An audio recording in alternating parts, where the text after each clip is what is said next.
Hi friends, welcome to Felcy Kerala recipe.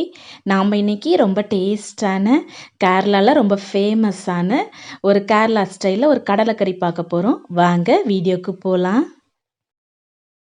அதற்கு முதல்ல ஒரு கப்பு கொண்டக்கடலை இல்லைனா 200 கிராம் கொண்டக்கடலையை ஒரு நைட்டு ஃபுல்லாக ஊற வச்சுக்கிடுறேன்.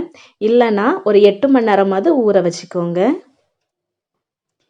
இனி இதை ஒரு குக்கரில் மாற்றிக்கிடலாம். கூடவே கடலை மூழ்கிற அளவுக்கு தண்ணி சேர்த்துக்கோங்க.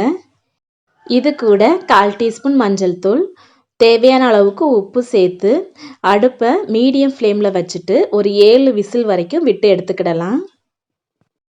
கடலை வெந்ததுக்கப்புறம் ரெசிபி பண்ண ஆரம்பிக்கலாம். அதற்கு ஒரு பாத்திரத்தில் 1 டேபிள் ஸ்பூன் அளவுக்கு தேங்காய் எண்ணெய் சேர்த்துக்கிடலாம்.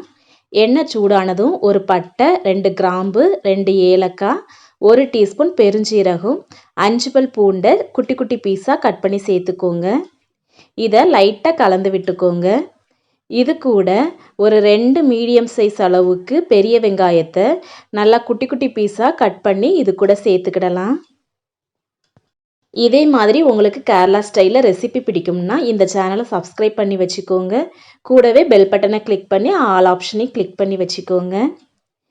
வெங்காயம் வதங்கிறதுக்கு தேவையான அளவுக்கு உப்பு சேர்த்து மீடியம் ஃப்ளேமில் வச்சுட்டு நல்லா கோல்டன் கலர் ஆகிற வரைக்கும் நாம் வதக்கி எடுத்துக்கிடலாம்.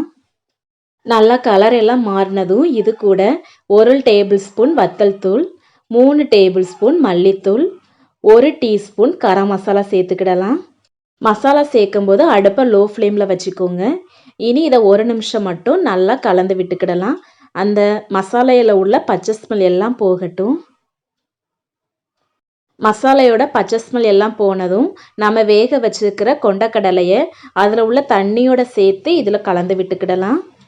இது கூட ஒரு மீடியம் சைஸ் அளவு தக்காளியை கொஞ்சம் பெரிய பீஸாக கட் பண்ணி சேர்த்துக்கிடலாம். கூடவே ஒரு கொத்து கருவேப்பிலை, ஒரு பச்சை மிளகாவை கீறி சேர்த்துக்கோங்க. இனி இது எல்லாத்தையும் நல்லா கலந்து விட்டதுக்கப்புறம் குழம்புக்கு தேவையான அளவுக்கு தண்ணி சேர்த்துக்கிடலாம். நாம் இந்த ரெசிப்பியில் தேங்காய் பால் சேர்த்து நம்ம பண்ணுறோம். இதுவே நீங்கள் தேங்காய் பால் சேர்க்காமல் பண்ணினீங்கன்னா அந்த வேக வச்ச கடலையில் இருந்து ஒரு கப் அளவுக்கு கடலை எடுத்து அரைச்சிட்டு அப்போ இது கூட சேர்த்துக்கோங்க. அப்போ குழம்பு நல்லா கட்டியாக வரும். இனி இதை ஒரு மூடி வச்சு மூடி ஒரு 10 நிமிஷம் மீடியம் ஃப்ளேம்லையும் 5 நிமிஷம் சிம்மில் வச்சும் நம்ம எடுத்துக்கிடலாம். ஒரு 15 நிமிஷத்துக்கு அப்புறம் எண்ணெயெல்லாம் பிரிஞ்சு சூப்பராக ரெடி ஆயிடுச்சு. இந்த நேரத்தில் ஒரு 1/4 மூடி துருவின தேங்காவை ஒரு அரை கப்புக்கும் கொஞ்சம் கம்மியான அளவுக்கு தண்ணி சேர்த்து தேங்காய் பால் எடுத்து வச்சுருக்கேன். அதையும் இது கூட கலந்து விட்டுக்கிடலாம். தேங்காய் பால் சேர்த்ததுக்கப்புறம் ரொம்ப கொதிக்க விட வேண்டாம். லைட்டாக ஒரு கொதி வந்ததும் ஆஃப் பண்ணிடுங்க. இனி இதில் தாளித்து ஊற்றிடலாம். அதற்கு ஒரு பாத்திரத்தில் 1 டீஸ்பூன் அளவுக்கு தேங்காய் எண்ணெய் சேர்த்துக்கிடலாம். எண்ணெய் சூடானதும் அரை டீஸ்பூன் கடுகு சேர்த்துக்கிடலாம்.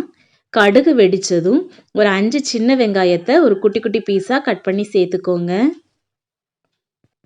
வெங்காயம் கோல்டன் கலராக ஸ்டார்ட் ஆகிற நேரத்தில் ஒரு கொத்து கருவேப்பிலை சேர்த்துக்கோங்க. இனி வெங்காயம் நல்லா கோல்டன் கலர் ஆனதும் நம்ம ஏற்கனவே எடுத்து வச்சிருக்கிற குழம்புல இதை நம்ம சேர்த்துக்கிடலாம். இனி இது எல்லாத்தையும் கலந்து விட்டுக்கிடலாம். ஆப்பம், இடியாப்பம், புட்டு, தோசை, இட்லி எல்லாத்துக்குமே சூப்பர் காம்பினேஷனாக இருக்கும். சாதத்துக்கும் நல்லாயிருக்கும். ஆனால் அதை விட டிஃபனுக்கு சூப்பரான காம்பினேஷனாக இருக்கும். இந்த ரெசிப்பியை கண்டிப்பாக உங்கள் வீட்டில் செஞ்சு பாருங்கள். எப்படி வந்துச்சுன்னு கமெண்ட் பண்ணுங்கள். வீடியோ பிடிச்சிருந்தா லைக் பண்ணுங்கள். அப்படியே ஃபெல்சி கேரளா ரெசிபி சேனலை சப்ஸ்கிரைப் பண்ணி வச்சுக்கோங்க. கூடவே பெல் பட்டனை கிளிக் பண்ணி ஆல் ஆப்ஷனையும் கிளிக் பண்ணி வச்சுக்கோங்க. தேங்க்யூ.